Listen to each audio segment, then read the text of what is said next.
Today here I'm in Ho Chi Minh City of Vietnam. Ho Chi Minh City is one of those cities where you see the high rises and the tourists coming from all over the world. And Vietnam has been benefiting quite a bit from many people from all over the world doing business here.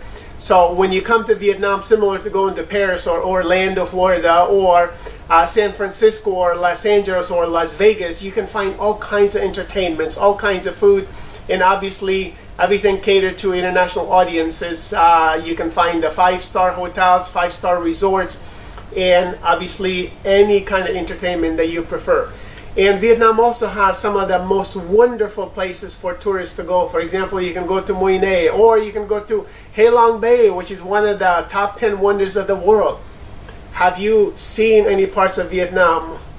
If you have not, then hopefully this interview provides you a little bit of introduction. Here today with my friend and Professor Tôn, who is actually studied both in Vietnam and United Kingdom.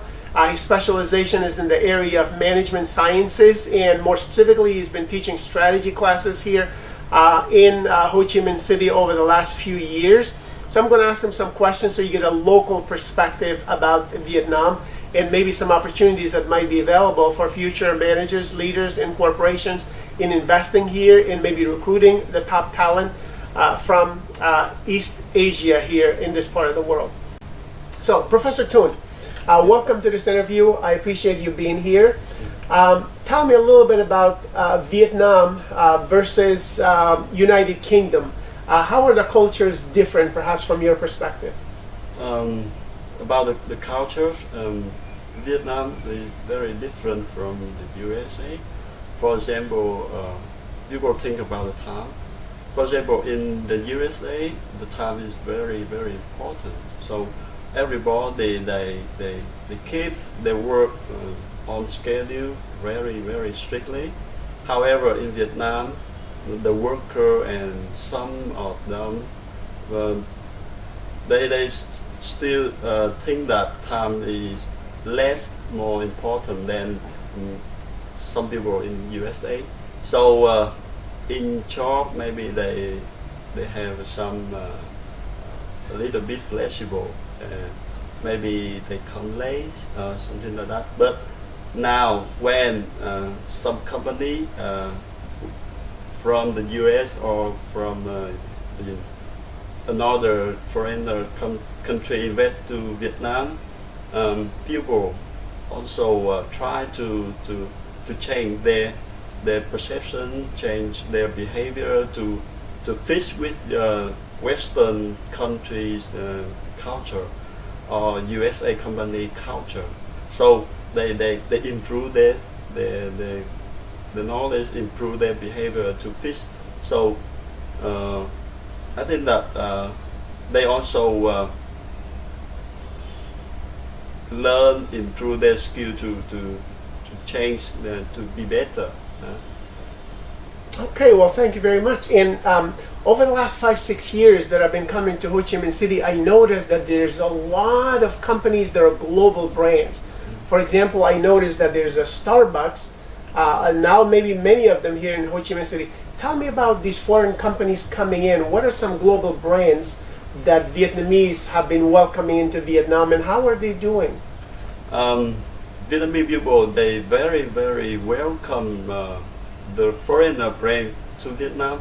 Because the first they want to experience the new environment, the new value the foreigner company provide to them. So when a new brand come to Vietnam, they try to use this, to use the service, to use the product, to experience. And the most important, they think that the foreigner country from USA, from UK or another country, they have a high quality, and they want to use a high quality product from company overseas.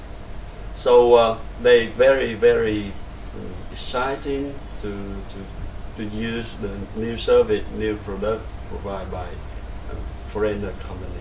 So they welcome so much. Great, and I see obviously a lot of expatriate managers working here in Ho Chi Minh City, which is very good. If foreigners are coming doing business here, in terms of culture, the Vietnamese culture, what can you tell foreigners about the Vietnamese culture, and so they can be successful doing business with Vietnamese customers, Vietnamese employees, Vietnamese vendors, Vietnamese suppliers? Any suggestions, any recommendations for foreigners coming into Vietnam? I think that to be successful for foreigner company when they come to Vietnam, first they must discover about Vietnamese culture first. They must understand about how Vietnamese customer they think they like, and what they focus on, what they want the company provide the value for them. So it's very important. For example, Vietnamese, some of them, almost of them, like the reasonable price for service, for product, but they also require a little bit high quality. So they want the reasonable price, but they also require high quality for products. So for that is for example, for foreigner, they should discover about Vietnamese behavior before they decide to focus on, decide to invest or not. Those are good suggestions, obviously, to get to know local people and maybe have Vietnamese experts provide workshops for foreigners before they obviously start working with customers and so on. So that's very good. Now, I see a lot of Vietnamese are going to Paris, France, United States, UK, Australia, Canada. When you went from Vietnam to UK, how was your experience different in UK as a foreigner going there? Any memorable experiences you would like to share with others so when they go to foreign countries they can be prepared? When I came to UK, it's the first time, and I learned a lot from the UK culture, how they polite to foreigner, how they schedule the job, how they celebrate the game or something like that, the way how to go to bus, the way how to cross the road. It's very different from Vietnam. For example, when I cross the road in Vietnam, I don't need to wait for everybody to stop. But in UK, when the driver see you want to cross the road, they stop. But in Vietnam, it's different. You must control by yourself when you the time when you cross, because the driver never stop if there are no traffic light. So I learned a lot from the UK culture, the way the English they treat the foreigner very polite. And what's interesting is that the driving here, pedestrians are able to walk through the streets and the drivers adjust their driving around the pedestrian. So very different, obviously, and sometimes scary, obviously, for people coming into Vietnam or Vietnamese going to other countries if you want to move forward. But the rules are different, the expectations of drivers are different. What is exciting in Vietnam nowadays for young people like yourself? What are some in terms of games, in terms of technology, in terms of future growth and strategies, what is it that people look forward to, the young generation here in Vietnam? The young generation nowadays, they adapt new technology, adapt new culture very quickly. Now they are prepared very well. For example, they study English, they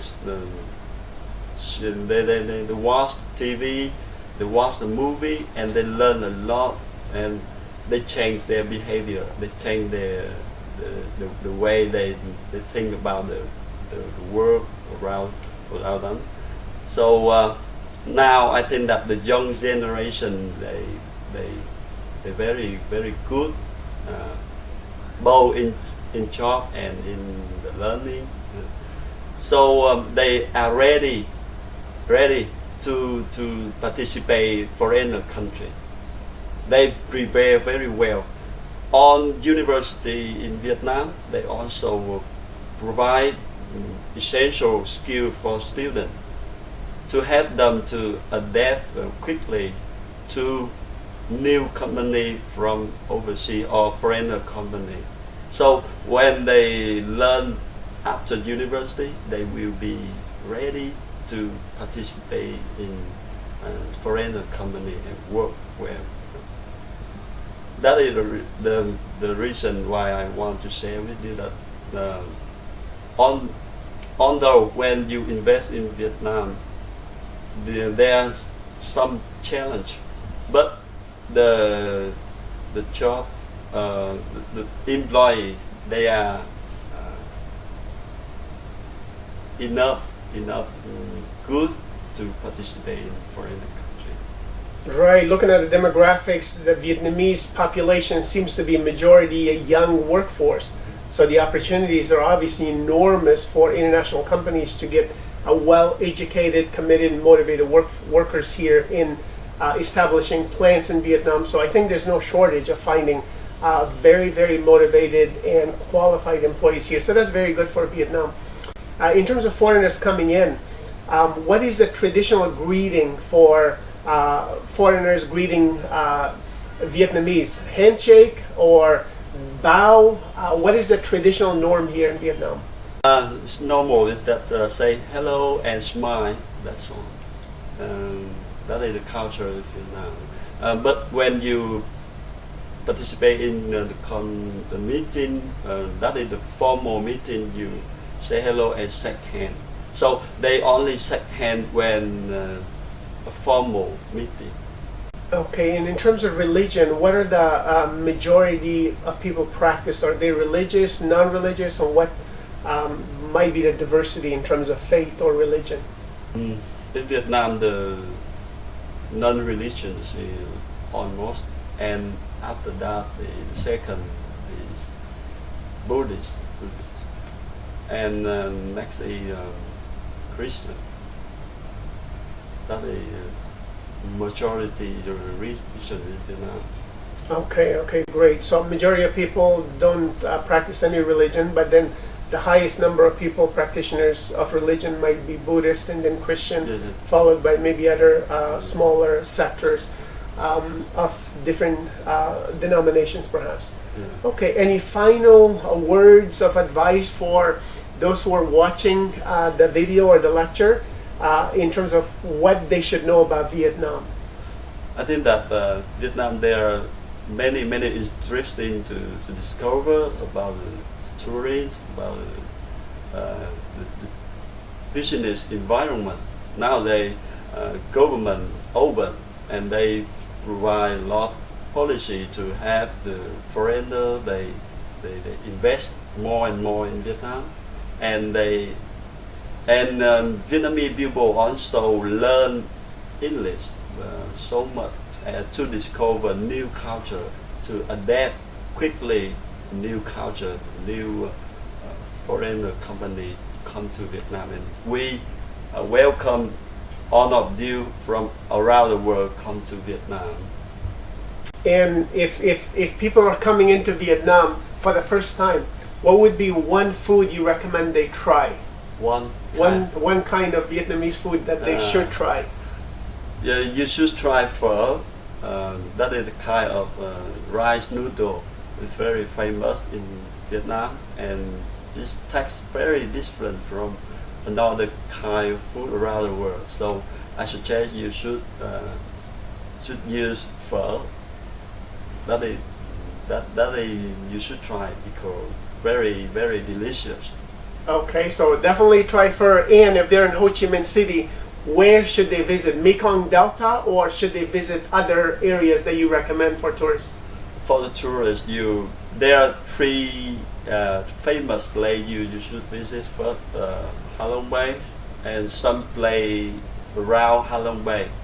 For example, Ninh Bình, Tràng An. The second place is Quảng Bình. Quảng Bình. They are very, very beautiful cave, so you can discover. And near Quảng Bình, in the central Vietnamese Hội An, and the third is Mekong Delta. There are three famous places you should come there and discover, experience. There are a lot of interesting you waiting for you. Well, thank you very much, Professor Tôn. We appreciate his advice and obviously recommendations. So next time you have an opportunity to be in Southeast Asia, don't forget to stop in Vietnam, whether it's in Ho Chi Minh City or Hanoi, and definitely try to go to Ha Long Bay. One of my goals, and hopefully you too can be there.